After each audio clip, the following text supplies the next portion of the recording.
Welcome everybody to the Parent Academy to Go. Tonight our topic is supporting LGBTQ youth, and we are so excited to have two presenters from SMYAL here with us, and also we have two colleagues from my office. My name is Danielle Wilson-Sadler, and I'm an instructional specialist in MCPS Student, Family, and School Services. And I have my colleagues on here with me, so I'm going to ask Giuseppina, please introduce yourself to everyone. Hello, everybody. Welcome. I'm Giuseppina Elving. I'm a parent community coordinator, and I support two elementary schools in Germantown, Lake Seneca Elementary School and McAuliffe Elementary School. Thank you, Giuseppina. And Kelly, would you please introduce yourself? Certainly. I'm very happy to be here. I'm glad some of you guys could join us. Again, I'm Kelly Serna, and I'm also a parent community coordinator. I serve two elementary schools closer to the Down County area, and that would be Crest Haven and Roscoe Nix Elementary Schools. Mark, if you would, we'd appreciate it if you'd introduce yourself. Hello, everybody. My name is Mark Eckstein, and I am a parent here within the MCPS community. My children are in elementary school. And as my husband and I live in Rockville, and as I got involved with the school system, I realized that there was a lot of room for advocacy on some of these issues. And so since then, I've gotten involved with various organizations, one of which is the MCCPTA. And we've been very fortunate to work closely with both SMYAL and MCPS to work on a variety of diversity and inclusion issues, one of which is this great training on LGBTQ youth issues. So welcome everybody, and I'm so happy to be here. Thank you, Mark. Connor, would you please introduce yourself? Hi, how you doing? My name is Connor Hagel. My pronouns are he, him. I am the LGBTQ service navigator for a program called MoCo Reconnect. I work for SMYAL, but I actually work here in Montgomery County. MoCo Reconnect is an education and employment program for youth 16 to 24 who have either dropped out or are at risk of dropping out of school. And I work specifically with LGBTQ youth to help remove any barriers they might be having to accessing their education and employment goals. I've been in this role for almost a year. Prior to that, did a few different things, but I spent 8.5 years working with homeless LGBTQ youth in New York City with an organization called the Allyship Center. I was a youth counselor in shelters, and I also worked in a couple of their drop-in centers. So. With no further ado, I'd like to go ahead and introduce our presenters and get started with the presentation. Thank you. Thank you for joining us tonight. Going to talk about ways to be more understanding of LGBTQ youth, maybe understand some of the difficulties they face, why they face them, and ways that you can better support. So, SMYAL is an organization. We're based out of Washington, D.C., but we work throughout the DMV. And now with COVID, we've actually started launching a lot of our virtual programs and other things nationwide. In D.C., we have a housing program for homeless D.C. youth. And when we aren't in a pandemic, we do have a drop-in center which is open to all DMV youth and would run various programs that they could drop in to access.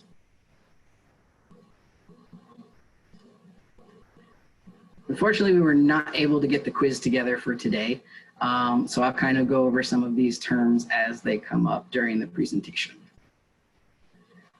So why we want to create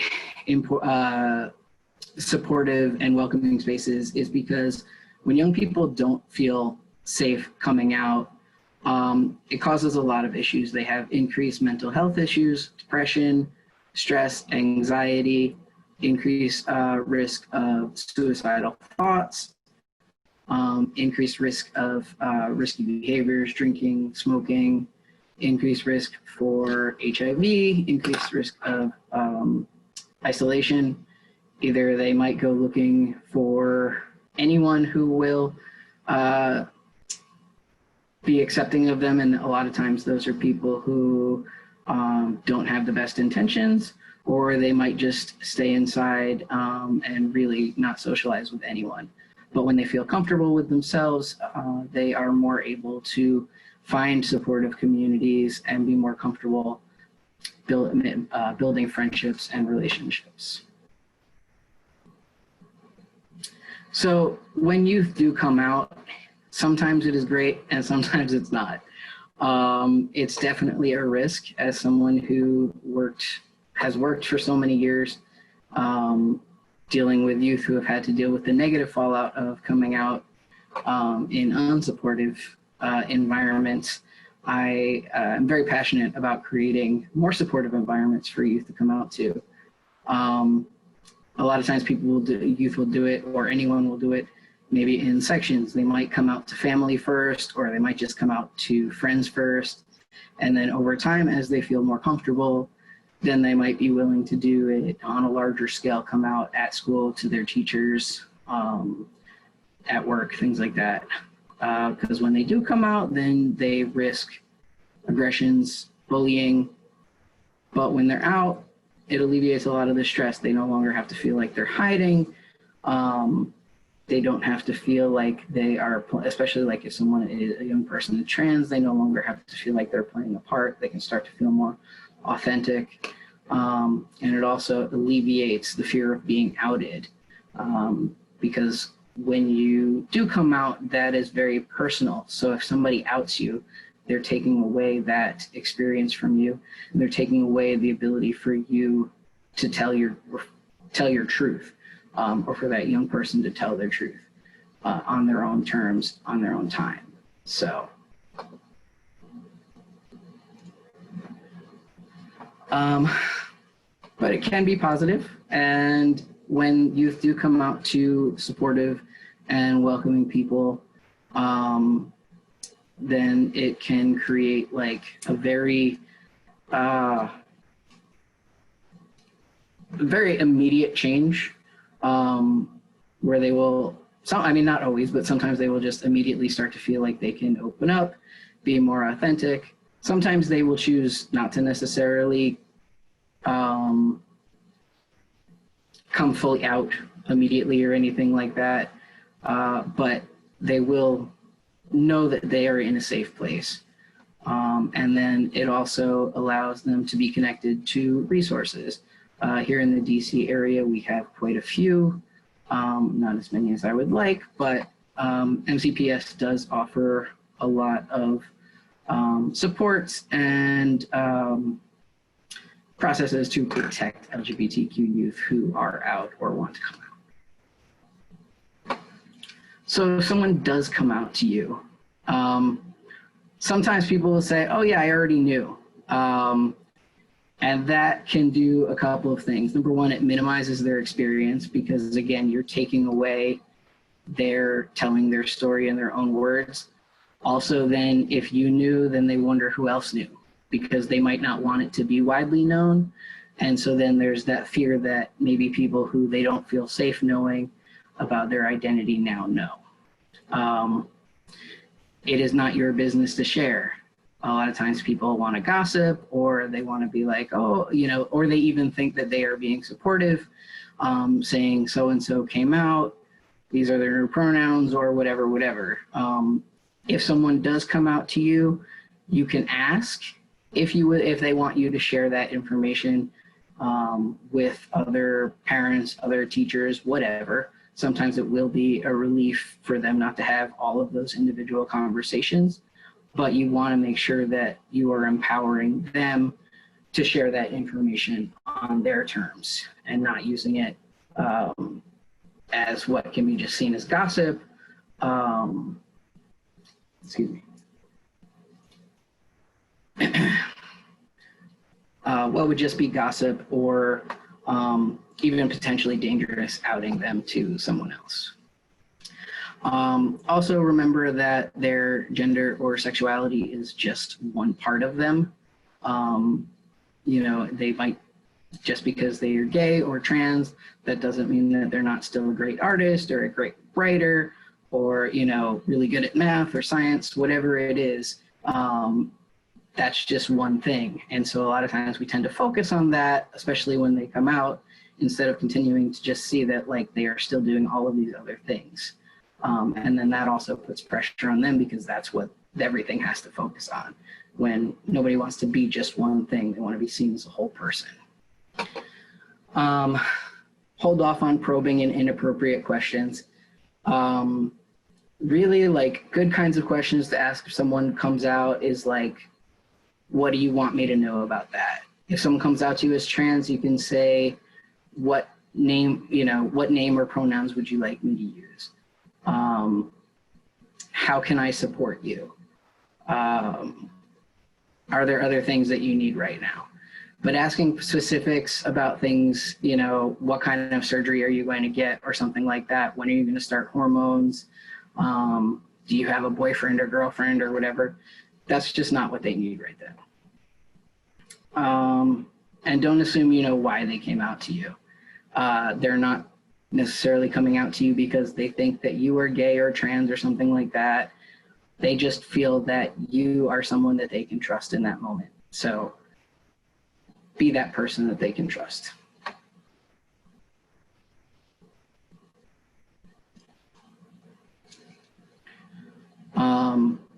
Some of this I kind of just went over in the other slide, a lot of it actually.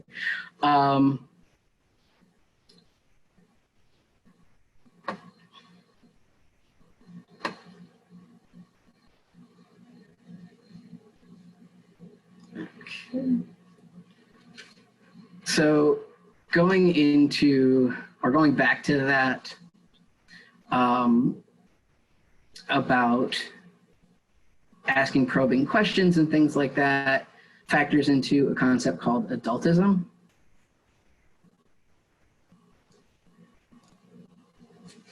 Which are behaviors and attitudes based on the assumption that adults are better than young people and entitled to act upon young people without their agreement. This mistreatment is reinforced by social institutions, laws, customs, and attitudes. One thing that the LGBTQ community faces all of the time, whether they are youth or adults, is that everyone else seems to know what they need more than they do. And with young people, regardless of whether they're queer, trans, straight, whatever, as adults, we need to make sure that we are listening to them about what their wants and needs are and figuring out how to serve their needs and not instill what we want and what we need upon them.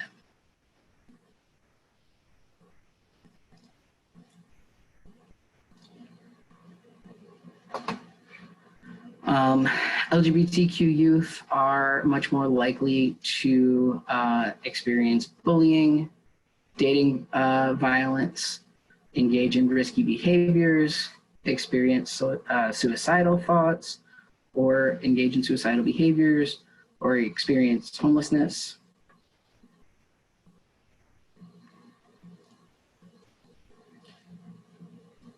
Heteronormativity is, for those of you who might not know exactly what that term means, is basically the idea that straight, cisgender people and relationships are the good, normal relationships. And even if it's okay to be LGBTQ, it's still different. And so what can happen then is that there is insufficient sexual health education. Most sex ed programs in this country are not LGBTQ inclusive. One of the cool things that is happening now is there's a lot more talk at the school level about consent and healthy relationships, but it is never LGBTQ inclusive. So those young people don't have those models to work off of. And so they can either, you know, if they're going to look for it themselves, they might, but otherwise they just are sort of left to figure it out themselves. Having to keep coming out to everyone, parents, friends, teachers, it can just be traumatic over and over again, increasingly stressful. They might want to stop doing it. Sometimes they will feel like they have to go back in the closet, and that just increases that stress and anxiety. It also can make youth feel invisible. If these classes and things like that don't apply to them, you know, how do they feel like they are even accepted, or that, you know, how they are feeling is normal and valid. Allyship.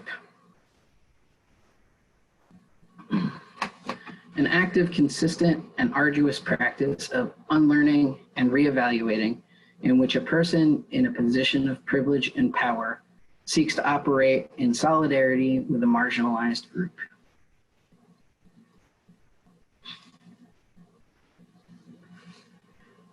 So being an ally, listening is the #1 thing.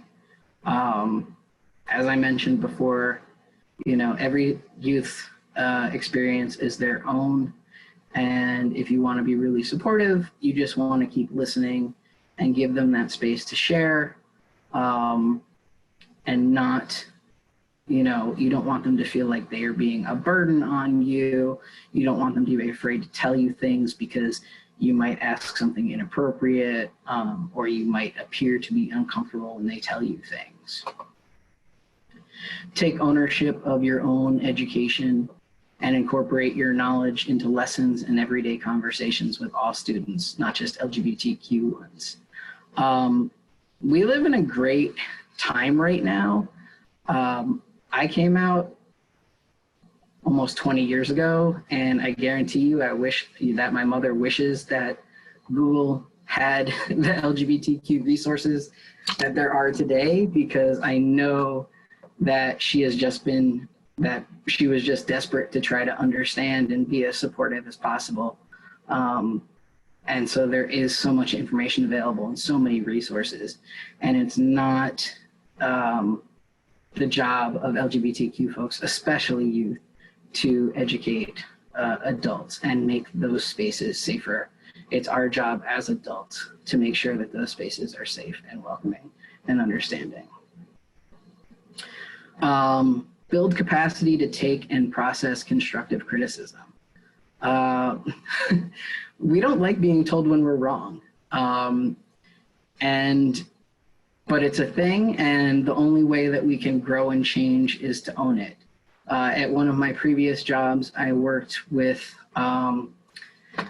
a gender nonconforming colleague whose pronouns were they, them, and none of our colleagues could get their pronouns right for months and months and months.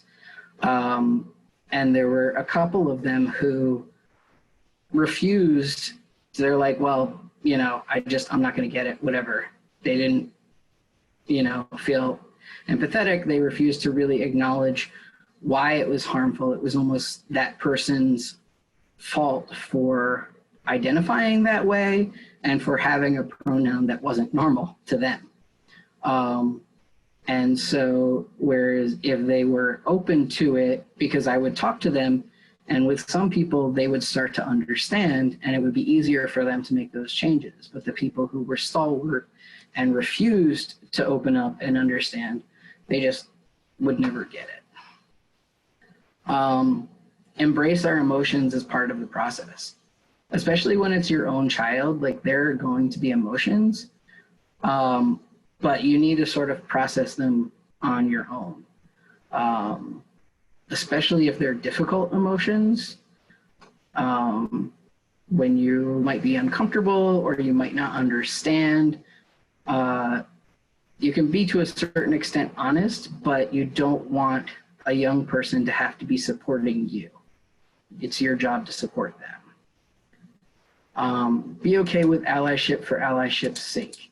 You don't necessarily have to understand why you're being supportive or how being supportive is going to help. Just do it.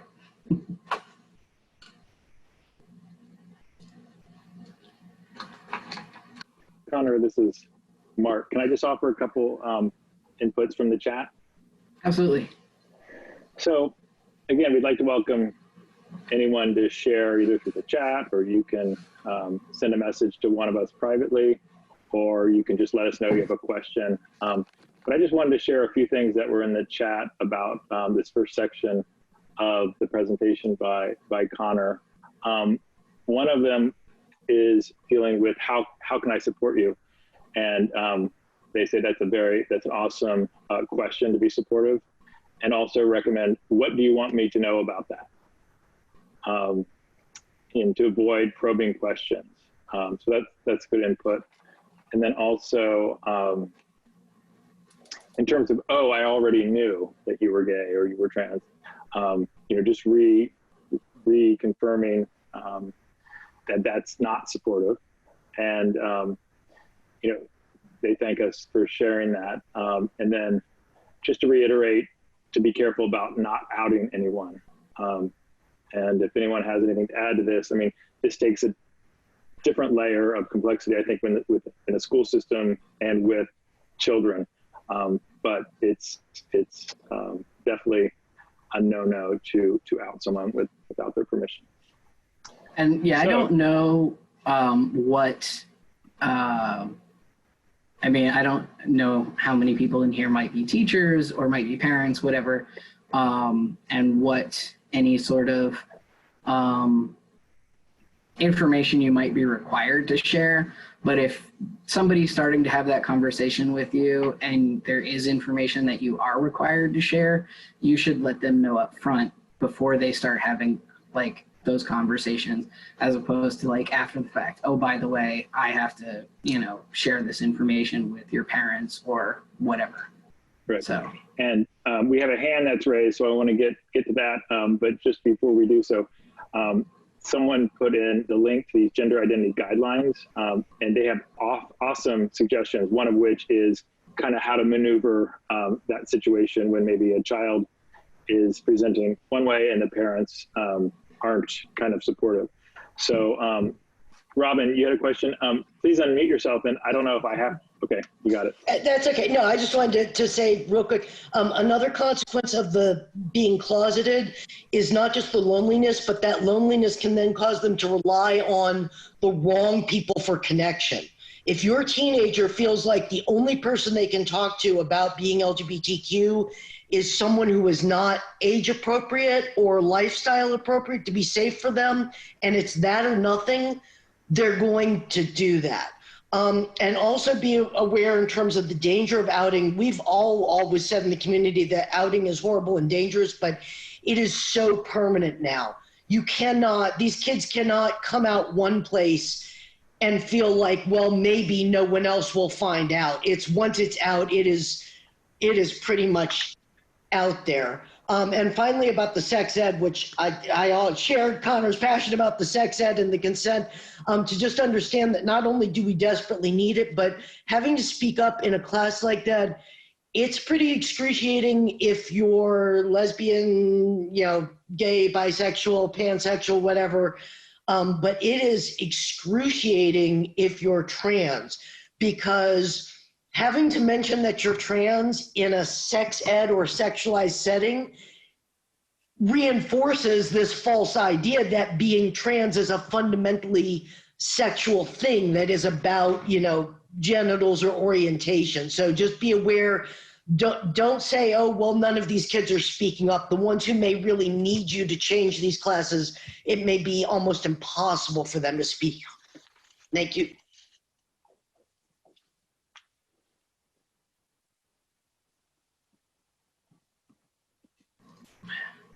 Thank you, Robin. Mark, was there anything else before we move on? Not at this point. Okay. So feel free for anyone to do so, and we'll continue to put in some links as these conversations arise.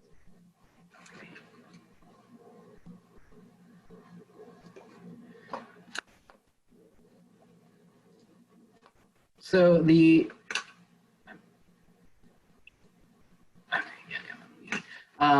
gender unicorn is a great tool because it, as Robin was saying, you know, people tend to associate being trans with a sexual identity or a sexual orientation where they are very separate.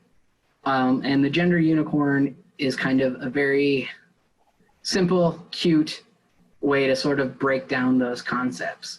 So gender identity is how someone feels about their own gender. So I'm going to go through this for myself.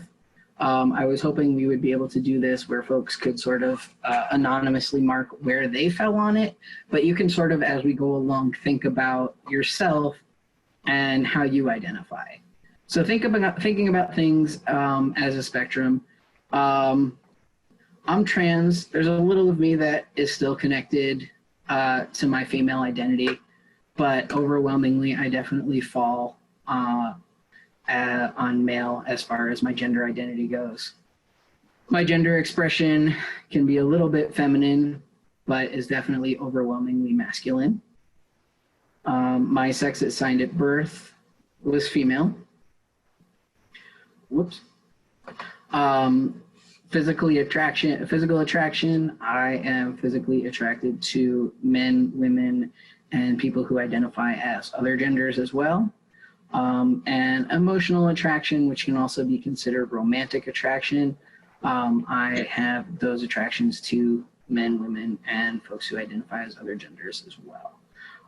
So kind of separating out those things are important too. One of the things we missed in the not being able to do the language quiz was bringing up the identity of asexuality, which are folks who feel little to no sexual attraction and possibly little to no sexual behavior. They're not necessarily exclusive, and it can exist on a large array, but that is also separate then from someone's gender identity, gender expression, and all of those other categories.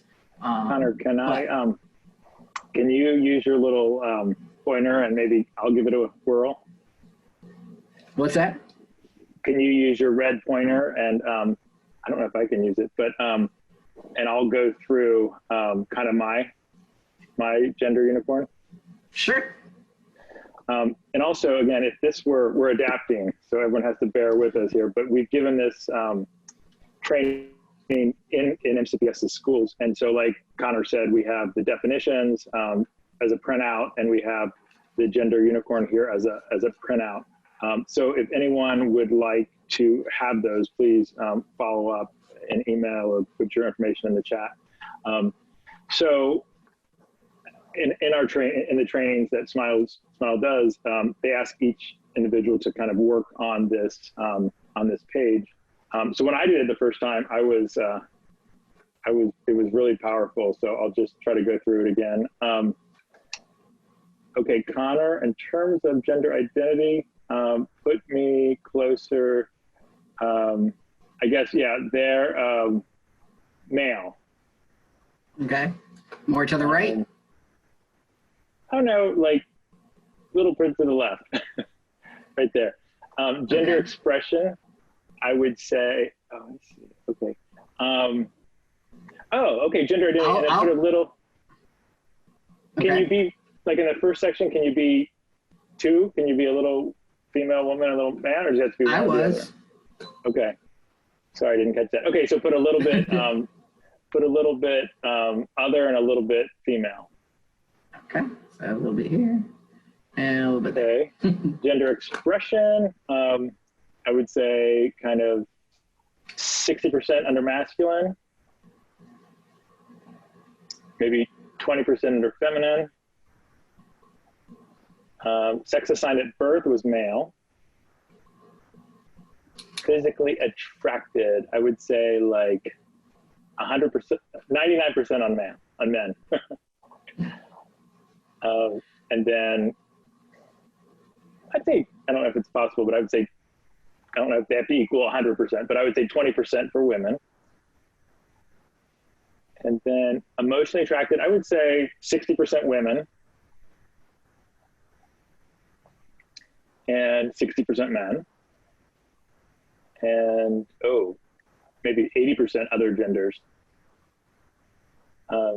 So again, I mean, it's a very powerful exercise. And, you know, I guess I've never thought of this. And I think the benefit is classifying, but also that can be kind of a negative too, because it's a way to articulate it, but it's also, you know, we are just who we are.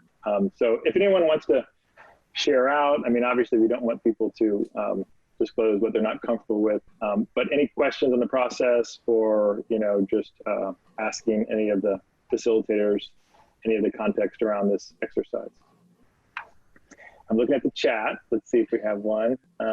Thanks for sharing. And also understand that these things are incredibly fluid. If I had done this 15 years ago, it would have been 100% different.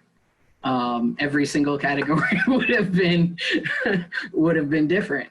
And so, you know, just because it is that way now does not mean it's going to stay that way. So, yeah, I think that is such a great point, especially working with kids, because I have my kids and their friends, and, you know, there seems to still be this pressure.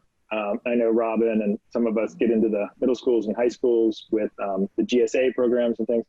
And I have noticed, just personally, there is some pressure sometimes to fit yourself in all these boxes. And, you know, so I see my kids and their friends kind of stressing out, like, am I bisexual? Am I straight? Am I 100% this or that? And, you know, what I recommend to them is just be who you are.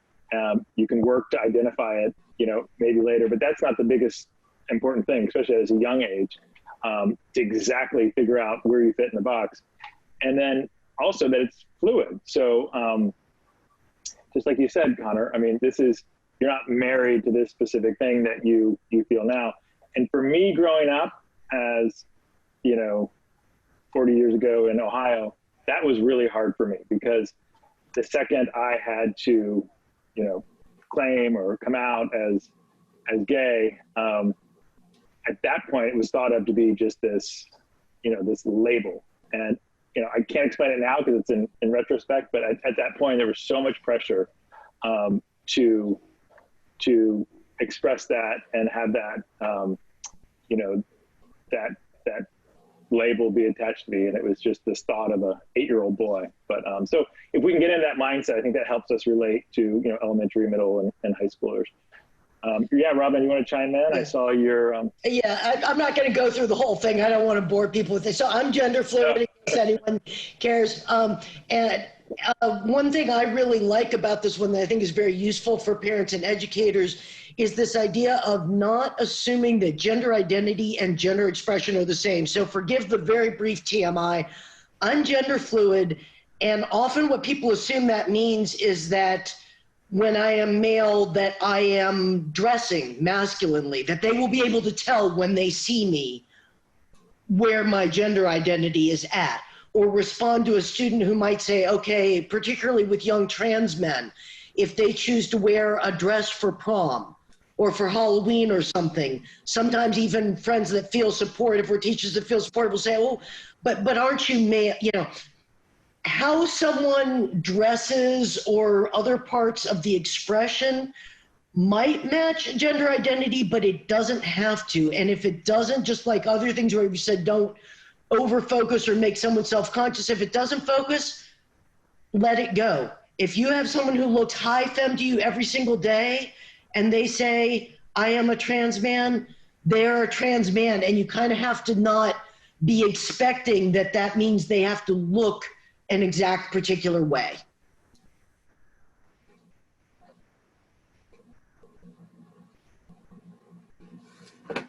thanks, Robin. All right, next slide. Pronouns. So pronouns are evolutionary. They are constantly evolving. I actually found, even beyond like my knowledge as somebody who works with LGBTQ youth every day, I found a list today and I put 3 columns on a Word document at 14-point font, and it was over a page long of all these different, they call them neo-pronouns. But I like this one because it does list usually they just will do he, she, they, and them. They might do Z, but then people a lot of times think, okay, well, there's only 4. But truth be told, there are a lot more. You may be less likely to run into them, but they are out there and they are all valid. So the next slide actually gives, it's sort of an ad lib or mad lib for how the actual grammar is used. So for the first sentence, you would actually choose any pronoun from the first line. So this, like if you chose per, it would be per laughed at the notion of a gender binary. And then for the second one would be one from column 2. So let's go with Zim. They tried not to convince Zim that asexuality does not exist. For possessive would be the third column. We'll go with V's. V's favorite color is unknown. And I might even be pronouncing that wrong because I'm actually not familiar with the usage of that one. But, and that's the thing, if you see someone who, oh, and that's another thing, if you're in Zoom meetings and you have the ability to add your pronouns, even if it is not an LGBTQ specific meeting, I encourage you to add your pronouns on, because it is a very small, silent thing that you do that just immediately creates a more welcoming environment for someone in the room who might be LGBTQ and not feel comfortable coming out or not know if they are in an LGBTQ environment. I do not have the pronouns on my name because Zoom would not let me change my name for some reason. But normally in meetings, I do put my pronouns after my name. This is Mark. It's about 6:40, and at 6:50, we're going to pass it over to Danielle. So you got about 10 more minutes. And then just wondering, there's some MCPS staff and educators on the call. Any input on that point that Connor just made in terms of pronouns or name changes with Zoom? I know that's been a big issue across the country, and it's still something that is frustrating for students and some staff. So any thoughts on that? Or great. I think it's good, like Connor said, just to recognize, and in this case, we couldn't change Connor's, and at first when we got on this Zoom, I couldn't change mine, and we figured out a way to do it. So it's not always a malicious thing. It's a lot of times logistical. And I think MCPS and, teachers are all rooting to help the kids express themselves the way they can. But, these invert challenges come up. And so I think empathy is due for these students that are finding themselves in a situation where they cannot present themselves authentically. So just to let folks know that it's multi-layered, and there are some challenges out there that we might not always see from our perspective. Thanks. I'm going to skip the rest of this just so that we have some time to hopefully have some questions at the end. Another thing, how many times do people walk into a room, there's a whole bunch of people, and you're like, hey guys, what do you want to do for lunch? It might be a room where it might be all women, it might be a few women, you don't know how anybody identifies, but that sort of reinforces a lot of patriarchy that pervades our society. But also, even if people try to be supportive, like when I was earlier in my transition and I wasn't passing as well, a lot of times I would be out to meals and waiters would come up and be like, so ladies, what do you want for whatever? What can I get you tonight? And it was just like, we'd all be like exchanging glances because it was just uncomfortable because I was not a lady. So ways to, avoid that, friends, folks, y'all, everyone, just using names, things like that, and just avoiding any sort of gendered language when possible, when you don't know what someone's preferences are. All right, questions?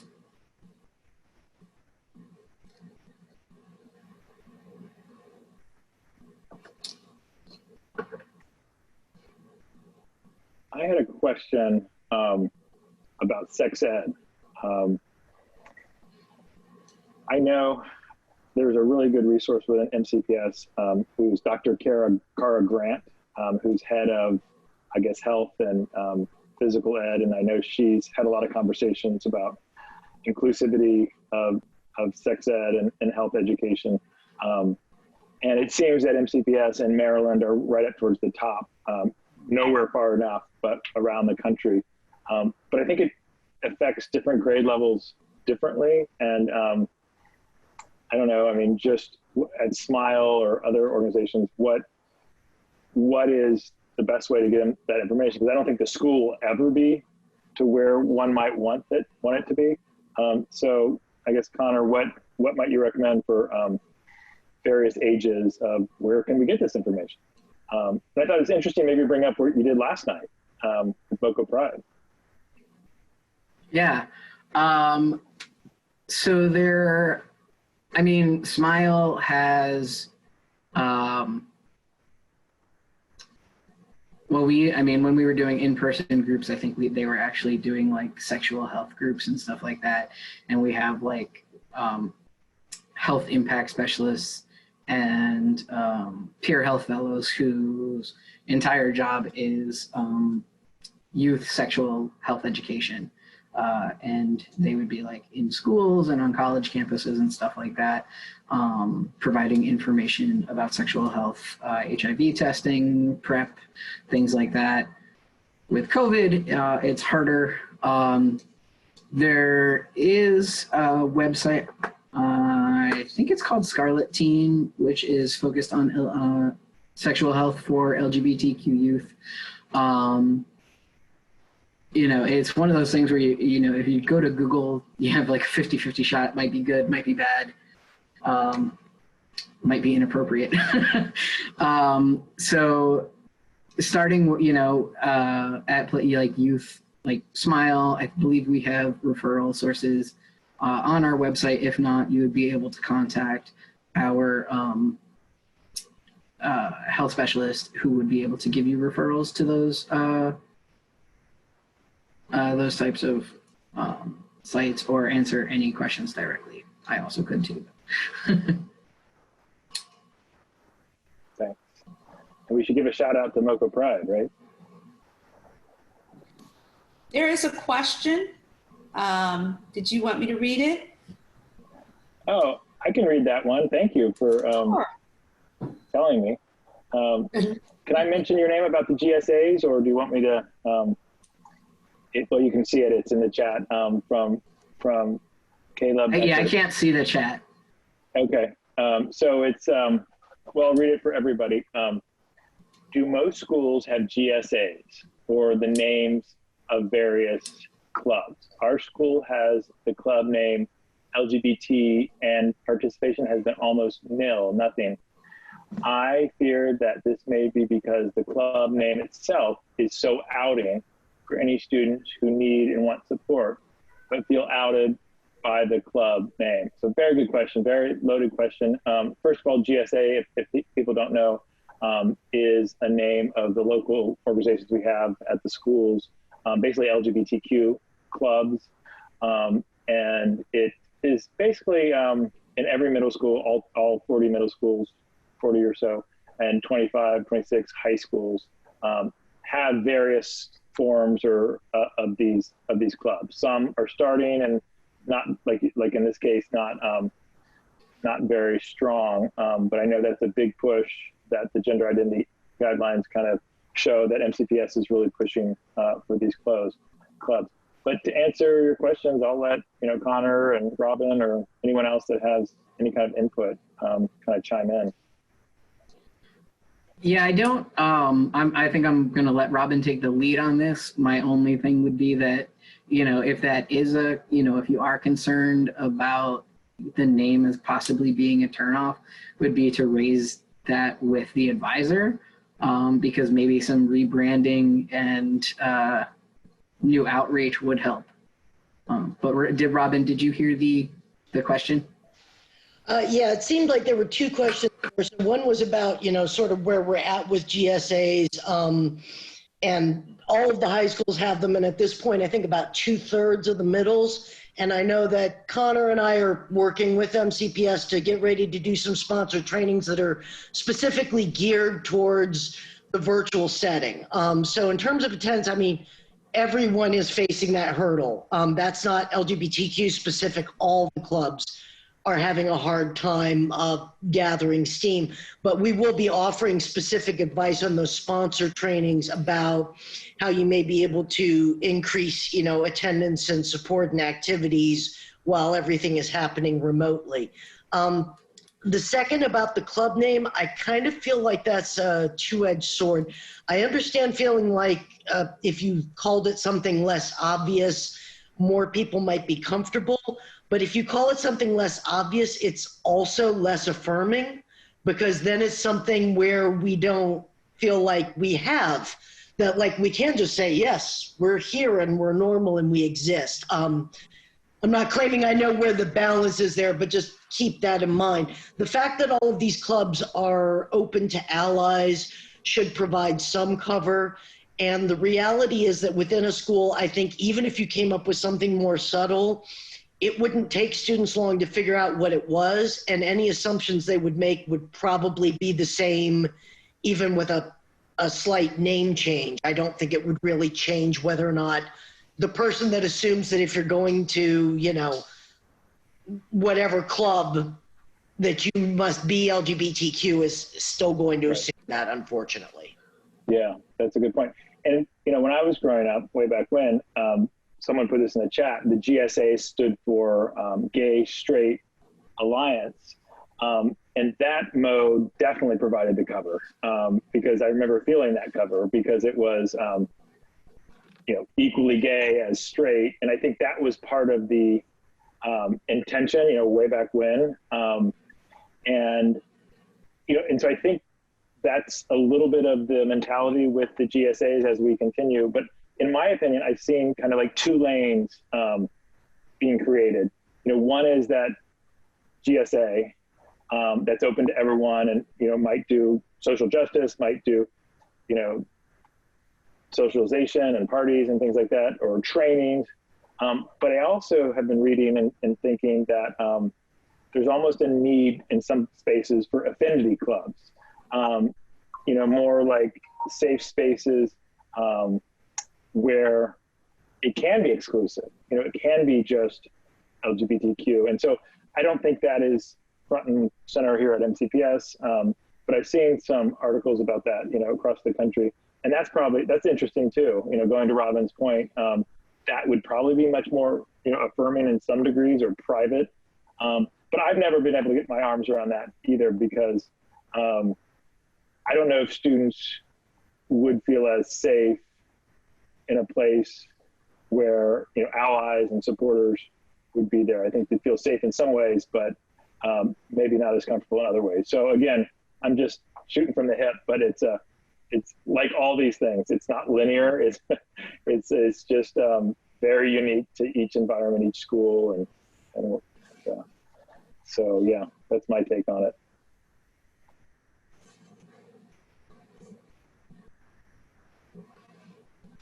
If anyone who's not specifically a sponsor but feels like they are friends with a sponsor or friends with the club and wants to know more about what we might be doing, I am sure that if you email Kathleen Green, that she would be happy to add you to the sponsor training. So any other MCPS employees that are just interested, I'm sure you would be welcome if you just want to learn more, even if it's to apply it to your own club or whatever else. Yeah.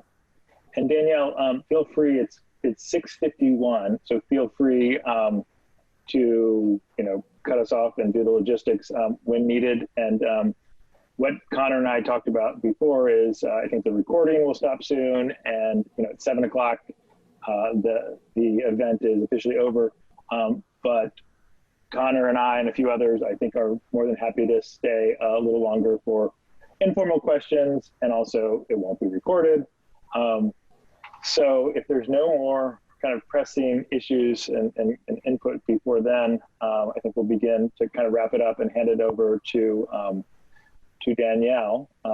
Danielle Okay. to talk us through. Yeah, I'm gonna put up one more slide. So SMYAL has a presentation feedback form.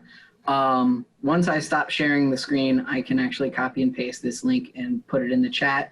But if you have a cell phone that does the codes, you can take a picture of the code and that will take you to our Google form. Thank you, Connor. We also have a feedback form. We don't have a QR code. So if you would, I have put it in the link and it says feedback form from me to everyone. And if you would, even during the question answer session, and just go ahead and complete both of the feedback forms for us, that would be very helpful. We truly appreciate you joining us this evening. And Connor and Mark, we look forward to having you again. I also wanted to let parents know and students know that this recording will be available in about 2 weeks on our webpage, www.mcpsparentacademy.org. And I just want to say thank you again for you all joining us. We hope you have a safe evening, and please come back again. Thank you, everyone.